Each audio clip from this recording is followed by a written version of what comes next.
संभल में होली मनाई और खुशी से मनाई गई। यहाँ पर जुमे की नमाज भी की गई।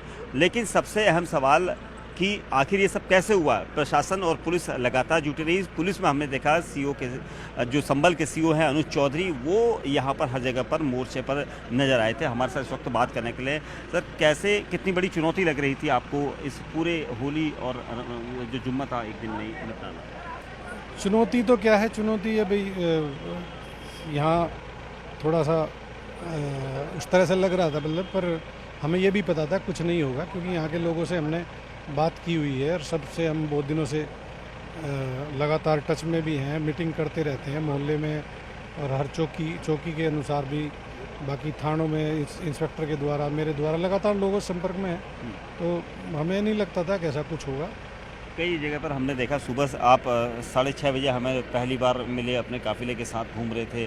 सुबह से आप लगे हुए थे क्योंकि एक आज होली भी थी और जुम्मा भी, क्योंकि 2 बजे तक आपको जुलूस निपटाना। यही था, क्योंकि सुबह कोई अप्रिय घटना ना हो, क्योंकि पूरे देश की नज़र संभल पे थी, तो हमारा दायित्व बनता है कि भाई हम उसको अपनी जिम्मेवारी निभाएं। तो वही हमने किया। सुबह से मैं, एडिशनल साहब, कप्तान साहब, तो जैसे सुबह ही कप्तान साहब का फ़ोन आ गया मेरे पास 6 बजे से पहले ही, तो तभी मैं आया। बाकी हम सब कुछ आपने देखा होगा, आराम से हुआ, कहीं भी कोई पता भी नहीं हिला, बिल्कुल शांति से रहा। कई जगह पर हमने देखा कि लोगों ने सीओ अनुज चौधरी जिंदाबाद के नारेबाजी भी करी और लोगों को बड़ा अच्छा लगा। यहाँ पर लोग देख रहे थे क्योंकि आप जा रहे थे, लगातार लोगों को समझा भी रहे थे, लोग आपका कहना भी मान रहे थे। हाँ, होली में लोग क्या है, थोड़ा सा इमोशनल भी होते हैं, कुछ खान पीन ऐसा कर लेते हैं तो एंजॉय करते हैं, मस्ती करते हैं, तो जो इसीलिए तो बोलते हैं मैं बुरा ना मानो, होली है। अब मुझ पे भी रंग डाल दिया, मैंने मना करते पर फिर भी डालते ही रहे कोई ना कोई। रंगे हुए हैं, पूरा आपको भी छोड़ा नहीं कहीं से भी। बस इतना ही। नहीं, अच्छी बात है। और एक चीज़ बताइए कि कई जगह पर हमने देखा जब जुलूस चल रहा था तो क्योंकि जुमे की नमाज का भी समय हो गया था, नमाजी भी थे, और मैं आपको देख रहा था लगातार कि आप बहुत एक्टिव हो गए, तो उस दौरान तुरंत ही जुलूस को आगे बढ़ाना है क्योंकि नमाजियों का भी समय देखा था। हाँ, क्योंकि जुलूस का जो समय था वो उस समय से अनुसार जुलूस निकल गया था, थोड़ा सा पीछे रह गया था, तो इसलिए क्योंकि हमें दोनों को देखना था, तो इसलिए दोनों का काम हो जाए, नमाज भी हो जाए टाइम पे और वो भी हो जाए।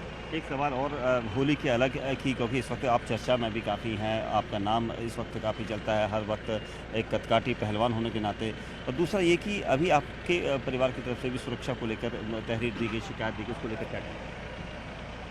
देखो, किसी के भी माता पिता हैं तो वो इस तरह की खबर सुनते हैं, जैसे बयानबाजी सुनते हैं, तो आदमी सोचने ही लगता है, क्योंकि वो किसान हैं और किसान बिल्कुल एकदम सीधा स्ट्रेट फॉरवर्ड होता है। हम भी तो उन्हें ऐसा लगा, हालांकि पिताजी को मेरे नहीं पता था कि भाई हम सुरक्षा देते हैं, हमें सुरक्षा की ज़रूरत नहीं है, पर वो एक फादर करके उन्होंने ऐसा बोल दिया, और हम अपनी सुरक्षा कर सकते हैं, ऐसी कोई बात नहीं है। बाकी मैंने फादर से, अपने पिताजी से बात करके बता दिया था कि ऐसी चीज़ नहीं, ऐसी कोई दिक्कत नहीं है, पर वो थोड़ा सा इस तरह से एकदम माहौल सा बनाया गया, तो उससे थोड़ा सा उनको लगा होगा सर। उनको तो डर लगता है, आपको तो डर नहीं लगता? डरना किस चीज़ का डरना, क्यों डरेंगे किसी से? कोई गलत करेंगे तो डरेंगे, क्यों डरेंगे किसी से, क्या डरना? चलिए, शुक्रिया। अनुज चौधरी हमारे साथ थे, जिनका विभाग का यहाँ पर कहना था कि किस तरह की डरने की क्या ज़रूरत है, क्योंकि पुलिस सुरक्षा वो दे रहे हैं और पुलिस का काम ही सुरक्षा देना होता है, और आज होली को संपन्न कराने में उनका भी काफ़ी अच्छा योगदान हमने देखा था, और यहाँ पर उन्होंने उस चीज़ को अपने शब्दों में बयां भी किया।